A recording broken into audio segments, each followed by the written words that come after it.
Hello friend, நம்ம எப்போதும் பார்த்திங்கன்னா அமாவாசையான நம்ம எப்போதுமே பூ வாங்கி தான் கட்டி சாமிக்கு போடுவோம். ஏன்னா வெளியில் வாங்குகிற பூ பத்தாது அப்படின்ட்டு. நேற்று அமாவாசை அப்படிங்கிறதால காலத்தில் சன்னமல்லி வாங்கி அழகாக கட்டி சாமிக்கெல்லாம் போட்டுட்டு சாமி கும்பிட்டாச்சு. காலத்தில் பூ கட்டு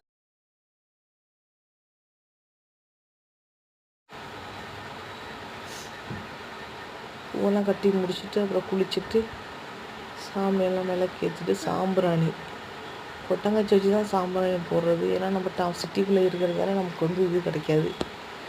அதனால் கொட்டாங்கச்சி எடுத்து வச்சுருந்து அதை யூஸ் பண்ணி தான் நம்ம சாம்பிராணி போடுவோம். நம்ம மற்ற நாளில் எப்போ சாம்பிராணி போடுறோமோ இல்லையோ அமாவாசைக்கு பாட்டு நம்ம சாம்பிராணி போட்டுருவோம். ஏன்னா அப்போ தான் கொஞ்சம் நல்லா இருக்கிற மாதிரி இருக்கும் நம்மளுக்கு.